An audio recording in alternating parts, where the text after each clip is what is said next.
it is my great pleasure to present to you Professor Milton Friedman on the subject Equality and Freedom in the Free Enterprise System. Professor Friedman.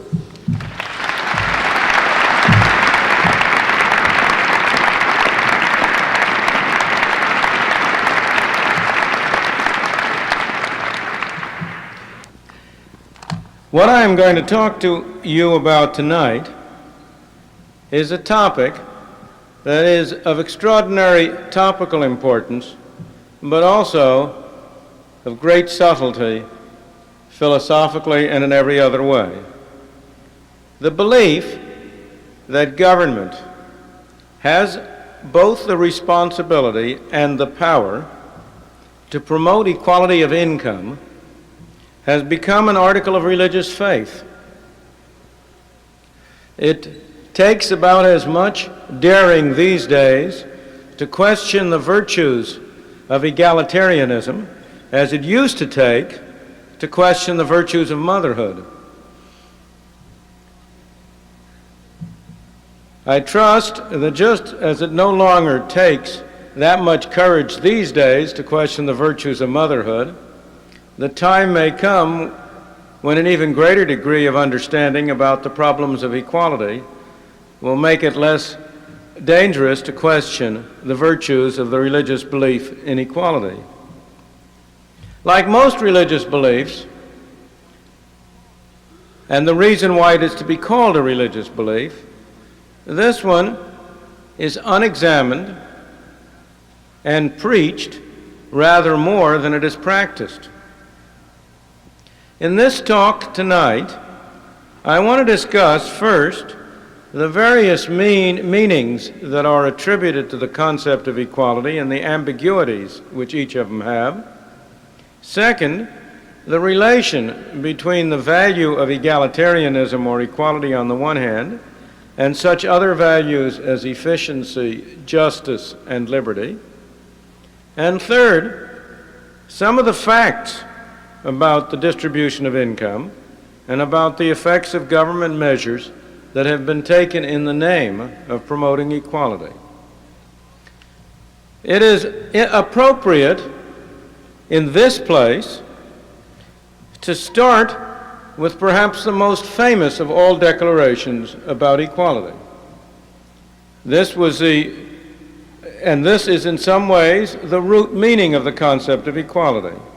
You all recall that Thomas Jefferson, when he wrote the Declaration of Independence, wrote, "We hold these truths to be self-evident, that all men are created equal." If you were to stop there and think about those words, you would say, well, what utter nonsense.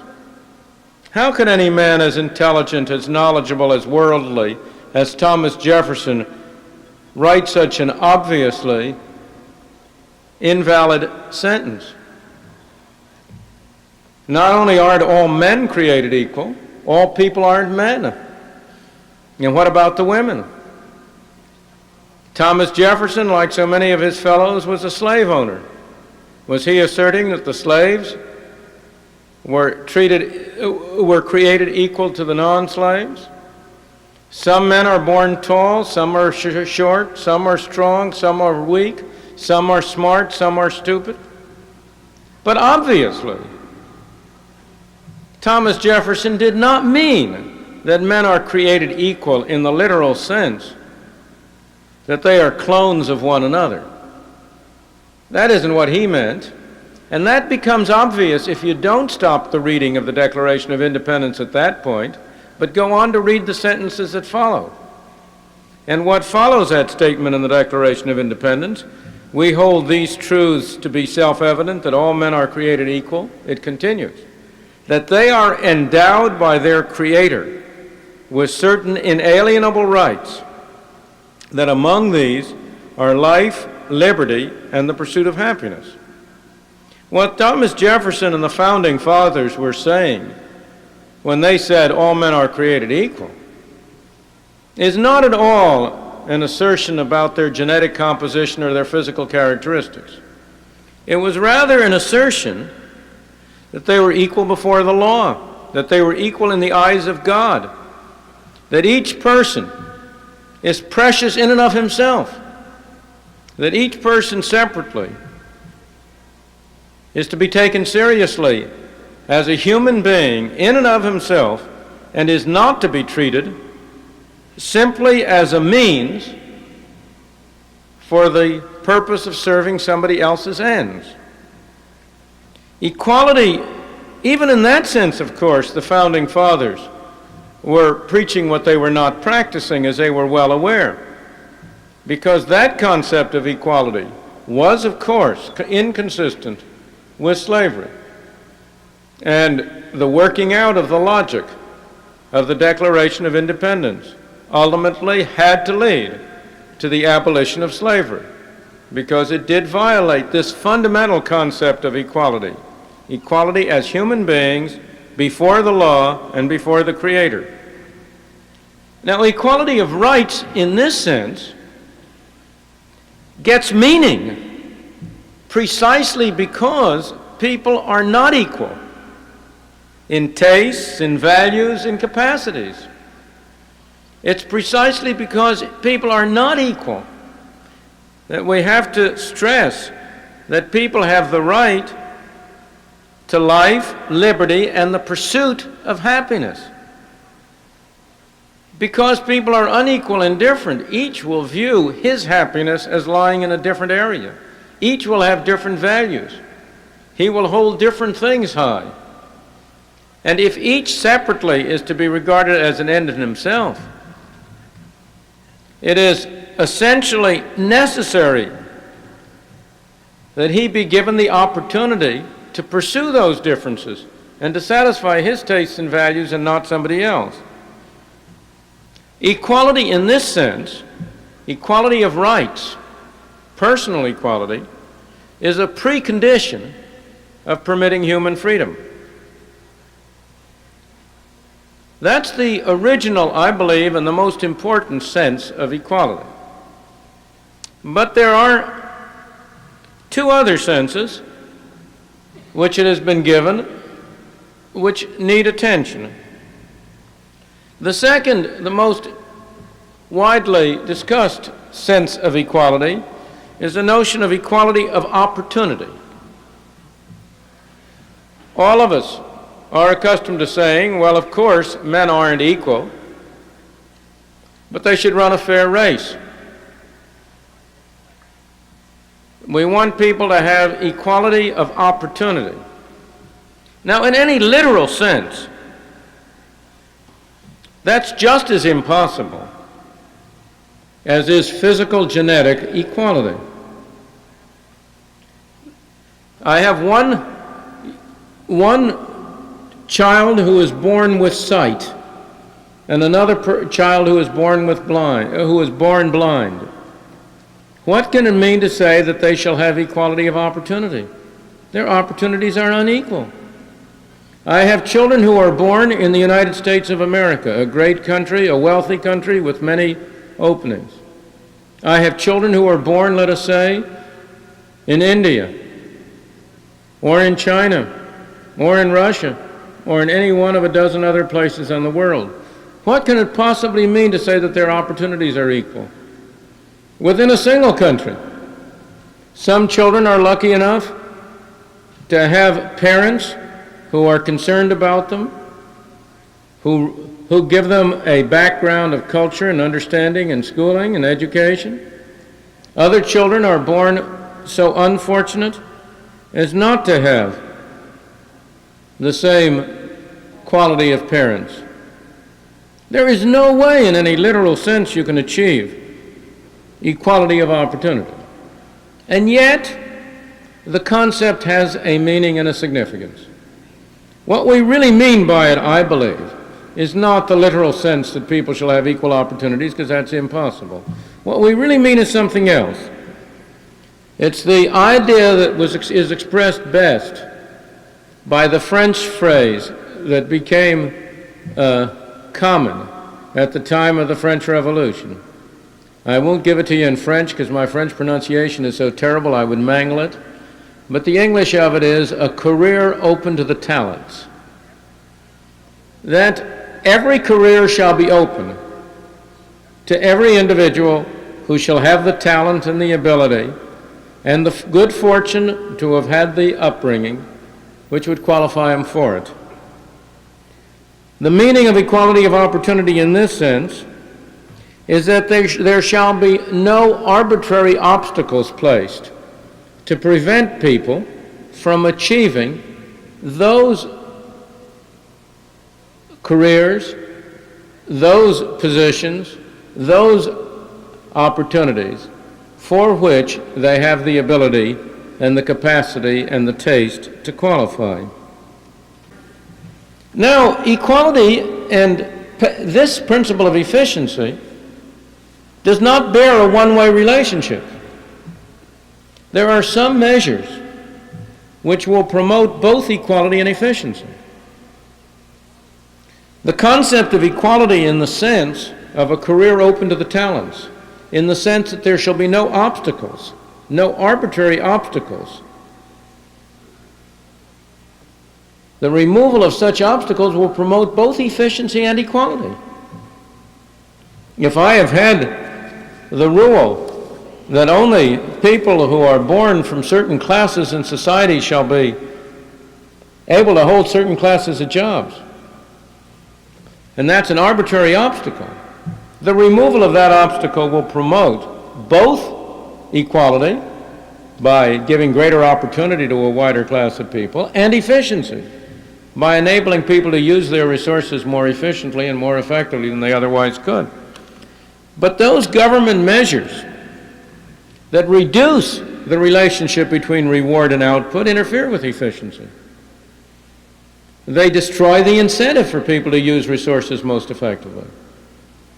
If for every extra dollar you produce, 50 or 60 cents of it is going to Washington or to the state capitol or the city hall, well, then you don't quite have the same incentive to undertake the efforts involved to earn that.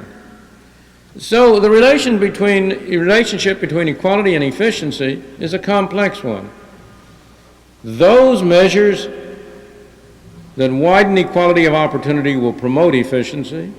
Those that introduce a difference between product and reward will reduce efficiency. The same thing is true about the relationship between equality and justice. Justice is in the eye of the beholder. There is no absolute standard of justice. There is no way to define justice. One man's notion of justice is not the same as another man's notion of justice. My great teacher, Frank Knight, used to say, he died years ago, but he was a great man, and many of us are much in his debt, and he used to say, you know what's going to destroy this world? It's going to be the search for justice. Now that seems like a paradox, but it is not a paradox at all. Because if justice were self-evident and identical to everybody, there would be no problem. But the point is that if I am going to put justice above everything, then the only way that can work out is through a war among alternative meanings of justice.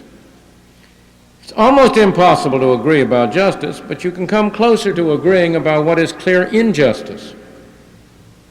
And here it's easier to agree about how to avoid clear injustice. And here, equality of treatment, equality of outcome, is sometimes required in order to avoid injustice. It is unjust for two people who are essentially in the same position to be treated differently. Equals should be treated equally. And that kind of injustice can only be avoided by equality. However, equality may also conflict. It is unjust if a thief and his victim are treated equally. Unequal treatment is needed for justice.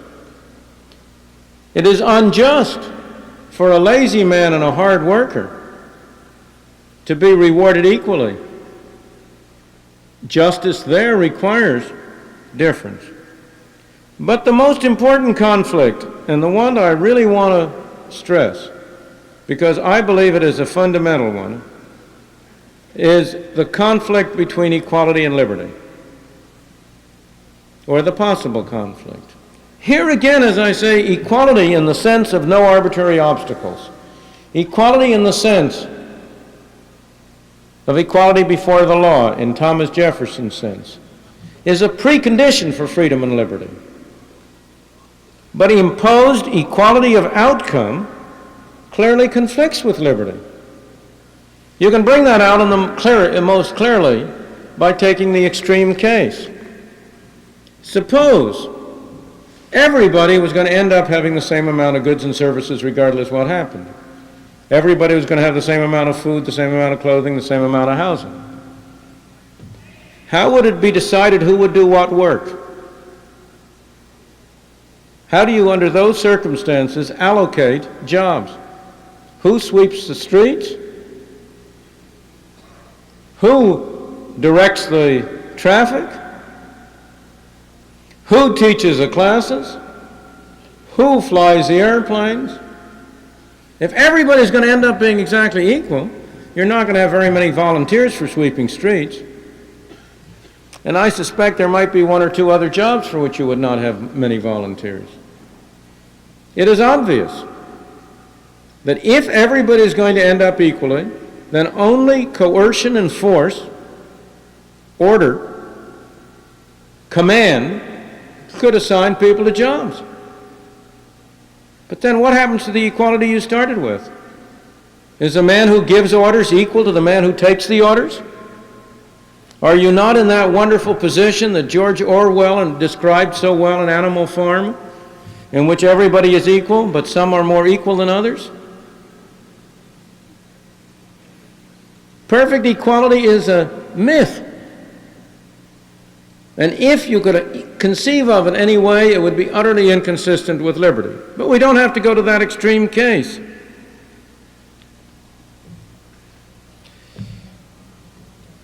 There's a wonderful book by Bob Nozick which deals with the case of equality and anarchy. And he gives a simple example to illustrate this point that I think is very effective. He says, let's suppose hypothetically we started out with a situation in which everybody was absolutely equal in terms of income. Everybody had the same number of dollars of income, and for a moment we begged the question of who does what. And he says, but you know, and this is a good auditorium in which to mention this, there's one great basketball player, let's say, to go back a little ways, Wilt Chamberlain. And lots of people would love to see him play basketball. And they all get together and they decide they'll chip in a quarter apiece to make up a purse in order to persuade him to play basketball. He's perfectly willing to play basketball if he gets that amount of money, but if he doesn't get paid at all, why should he bother? Now, if you're going to maintain an equal society, you've got to prevent people from doing that. That's a violation of equality, because after the game is played, it's like after the poker game or after the lottery. People will no longer be equal. Again, from another point of view, you see that equality and liberty really conflict very sharply. But you cannot achieve complete equality without utterly destroying liberty, without destroying freedom. That inequality of outcome, of final product, is in many cases the other side of freedom. Now, once you put it this way, it becomes absolutely clear that, you know, people don't really want equality of outcome. That's a bunch of nonsense. People may talk as if they want equality of outcome, as if they are egalitarians, but nobody believes it. Is there anybody who really says that you ought to prohibit people completely from participating in lotteries? Well, lotteries are illegal in one form or another in many states. Mistakenly so, I believe.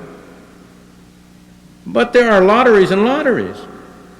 I've already suggested that the young women who seek a career on the stage or in the movies are engaged in a lottery. People who go into a business which may yield them a lot of money or in which they may go broke they're engaged in a lottery. People who buy stocks in the New York Stock Exchange are engaged in a lottery. Some people are going to win, some are going to lose. And everybody goes in with his eyes open, knowing he may win or he may lose, of course. We all grossly overestimate our own chances of winning. That's natural human optimism. If it weren't for that, Reno and Las Vegas would be ghost towns. But yet, do we really want to say that we want to have a world in which it is impossible for people to undertake lotteries? If we really wanted, if the people who preached equality really wanted equality, there is nothing in the world that would prevent each one of them achieving the objective himself. If he thinks you ought to have equality in the country as a whole, the statistics are available for him to figure out the average income every man in the country has, on the average. And if he has more than that, for him to take the excess and distribute it. He will be achieving equality. He will be making his own contribution to equality. If he believes that what you ought to have is equality world over, well, then he could keep $75 or $100 or $200 a year for himself and give the rest around the world to deserving objects of charity. Indeed, the thing that impresses me most about the people who preach equality is that the new class that is the most ardent, that are the most ardent preachers of equality, aren't doing badly for themselves in this unequal world.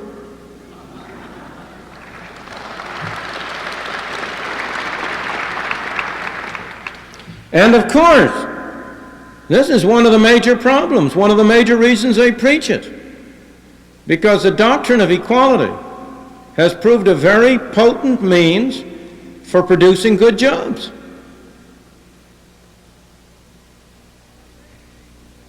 But maybe people might say, well, I believe in equality, but I don't want to be the only person to do it. I don't want to just cut down my income to equal the others. The world will still be an unequal world. Well, then he has the alternative of going and living in an egalitarian community. There are some small numbers of people around this world who have gone to live in communes. They ought to be perfectly free to do it, provided they don't try to make us live in a commune with them. And so if those people who preach equality really believe in it, there's nothing to prevent them from going there. I owe to the gentleman I mentioned before, Bob Nozick, a bit of really very nice empirical evidence that people don't really want equality. And that is that we have in one country in the world very equal socialistic communes which people can enter voluntarily and which are highly regarded, namely the kibbutzim in Israel. Now, the kibbutzim in Israel are egalitarian communities. They are communities in which all people are jointly involved in the kibbutz, in that particular community. They all share equally in the output. They all share equally in the work. They decide by joint meeting who shall do what, etc.